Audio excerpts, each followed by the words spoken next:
anybody really, but especially with the Bond franchise. Anytime they have a hit, they're like, do the same thing again. Bring everybody back. Even if your character died in the last movie. Yeah. Bring them back. Bring everybody back. We're just going to redo it, right? We have the same thing. Something goes missing. Somebody is told on the red phone, where's Bond? Moneypenny, where's 007? Moneypenny! He's on a mission, sir. Is 007 back from that accident? Tell him to pull up. He's on his last leg, immediately. Sir.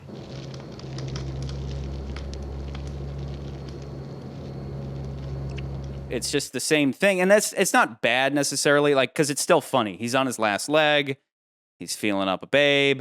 But then they go right to, in the same way that The Spy Who Loved Me had all these, references to previous Bond movies. We straight up have another parachute opening, but it also is like coupled with Goldfinger. That parachute opening, though, I want to interject and say that, like, that's the first time they ever actually do any skydiving photography in any of the films. Again, like, technology gets better as these films go on, and they had smaller cameras, and they could, have these apparatuses that they could do all this cool stuff with. And so you have these guys, like, basically stunt guys, skydiving. It's a cool sequence. For sure. But it I'm not knocking it. Moments. I'm just saying that, again, let's do the same thing again. Okay, Everybody loved that parachute opening. Let's do the same thing. But then with this one, it ends with a dick in your face. Yeah. Like the whole movie opens with Jaws' dick in your face. What does that say about the rest of the movie? Right? So much Jaws. And also, they couldn't get Jaws a better stunt double, or just, they were doing rear projection. Really bad. Yeah. Do his stunts, but only see him from behind. And then when you need to see Jaws, do rear projection. And they shot rear projection. So why didn't they just use that as opposed to that guy with they just put aluminum foil on his mouth, and then thought that would work. It's weird. It would be impossible to find somebody his size that looks. But that's what I'm saying. Him. That's why they did rear projection. So why didn't they just use rear projection for all of his shots? That was comically terrible. Yeah. I mean, use that same guy, but shoot him from behind. But whatever. I mean, at a certain point, it's just this movie does kind of get into shameless Diamonds Are Forever territory. Where it's having fun, and I have a hard time really, I'll say right off the bat, this movie is not the bottom for me because I still laugh at it. I still have a good time, and I've never hated this movie. It's just they had a hit, and then they're writing out the hit as if they can't do any wrong, and so they just do the same stuff, and they don't hold back on pigeons doing double takes The gondola. That whole gondola sequence is bonkers. Guys putting down bottles again, like Jesus Christ. That's the same guy, by the way. That's the same actor. The same beach guy, the same guy from the last movie, and that's not. And this won't be his last appearance. I'll get his name the next film, but this just won't like be his Charlie last said, appearance. just bring everybody back. So he comes reaction. back. But that's the thing, right? Like we talked about. I was talking about how the Moore films kind of there's 3 periods of the Moore films within themselves. So you have the first 2 movies, they're kind of connected with Sgt. Pepper. They're still trying to figure out how to work more into this, how to make him work. And then the next movie, they figure it out. So then they're like, let's do the same thing. And we bring back Jaws. And it's like, Charlie, you mentioned this movie is a remake of the last movie. And in some ways, definitely it is. I know you're saying beat for beat, it's the same movie. But even the villain's plan. Take everything I said last episode, and it's been fixed. Again, my whole thing was Stromberg would have worked for me had all those guys working for him thought they had all been misled into thinking that this was just an extortion play. We're going to threaten the world, right, with annihilation, and then they're going to pay us a lot of money, and everybody's like, great, let's make a lot of money. And then he lied. He's actually going to let the world explode because he wants to fish. And if everybody else found that out, they'd be like in this movie, Jaws is like, wait, I'm going to get genocided? Okay, well, I'm out. I'm switching to Bond's side. But don't you think Jaws would have done that last episode if he realized that he was going to have to become a dolphin fucker? Like all those guys would be like, we're out. And then imagine that captain guy, where the captain guy in the Laparis. Yeah. Imagine him switching sides and he starts working with Bond, and all the guys who survived the fight, they start working with Bond oh, we can destroy the ships or whatever. We can make them destroy each other because none of us want to fish. Before we get into Drax as a character, the best bad guys in general are the ones where you can kind of see their point. Human beings are a disease, a cancer of this planet. You are a plague. They're schemers. Schemers trying to control their little worlds. I'm not a schemer. I try to show the schemers how pathetic their attempts to control things really are. It's about 2 billion people all over the world that looks like us, but their lives are a lot harder. Wakanda has the tools to liberate them all. Last time it was, I want Waterworld, and it's like, dude, you're the only one. Like, you are the only one that wants Waterworld. You're just crazy. But it's another thing when it's like this emotion versus logic and reason argument, right? Like, that's where this movie kind of has, it's hard to say this movie's deep. I know I freaked out in the opening, but at the same time, Drax's plot is something you can totally understand. Where if he succeeded, all of humanity would be better off. But reason is not always that pure, right? It's the same thing.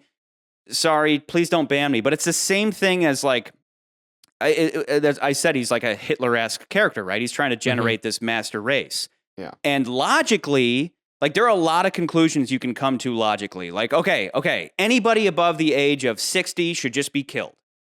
Wouldn't that be great? We'd save resources, man. And they've lived long enough. They should just step down, right? Like, we need to make more room. From a logic and reason standpoint, it's like, yeah, that checks out. From an emotional human perspective, it's like, no, that's wrong. That is just wrong. Children who have nut allergies need to be protected. Of course.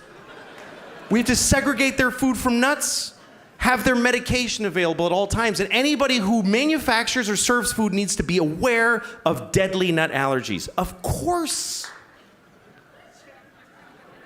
But maybe if we all just do this for 1 year, we're done with nut allergies forever.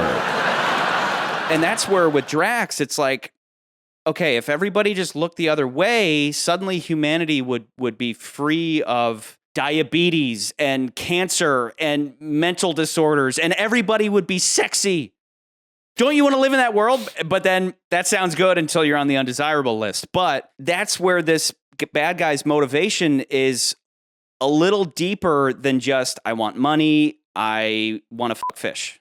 And for that, I think Drax is interesting because you can totally see, okay, where last time it was evil Jeff Bezos, it's like the guy who has literally has a shipping empire, wants to fuck fish.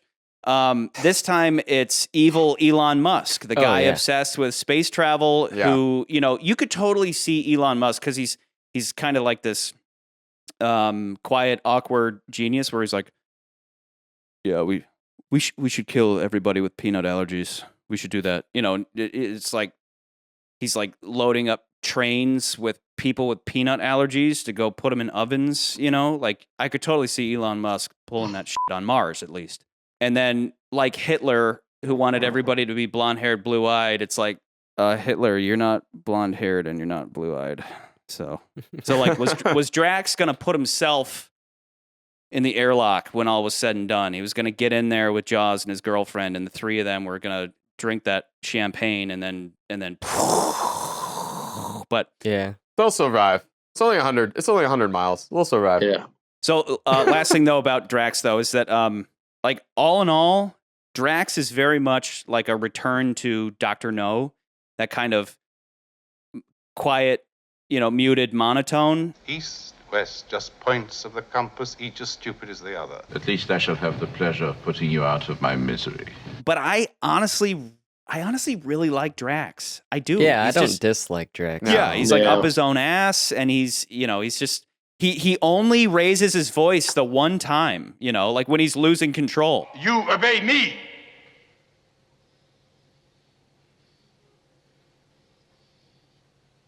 Expel them! He gets the best, the good guys at least once in this movie. Pretty good, where like Bond's like, they're creating this evil gas, man. And then they go to his place and it's like, oh, hello, Bond. Like, how are you doing? And they're like wearing gas masks and looking like complete buffoons. And he's just like, we've been had. But then Bond, obviously, he did the smart thing and saved some of the gas. So there are several times in previous movies where M vouches for Bond, where he's like, look, if my man says it, it's true. If it's good enough for him, it's good enough for me. And then with this, the Minister of Defense is like, On behalf of the British government, I apologize. I've never been so humiliated in my life. Your man should be taken off the assignment. okay, I'm James Bond. Like, how many fucking times have I saved the world? You know, Yeah. but like, so it's another one of those instances of M just being a cool ass motherfucker. You better take 2 weeks leave of absence, 007. You any thoughts about where you might go? I always had a hankering to go to Rio, so. I think I can recall your mentioning it. Speaking of M's office, Moneypenny is kind of supposed to be the woman that Bond would be with if he retired. You know, like she kind of represents James Bond's wife material. If his destiny wasn't to always be out there, like his destiny is to be alone, right? His destiny is to fill that emptiness of not being married with woman after woman after woman after woman. But if he were to retire, Moneypenny's like the wife boo. Moneypenny's old as now. Yeah. And it's like, what do we do now that she looks like Grandma Moneypenny? And obviously Roger Moore is very old, but at the same time, Moneypenny's like, she up there. Well, we'll get more into the age parts of Roger Moore definitely when we get to the next 3 movies, for sure. Like there's some interesting stuff in the next 3 movies, particularly with his age.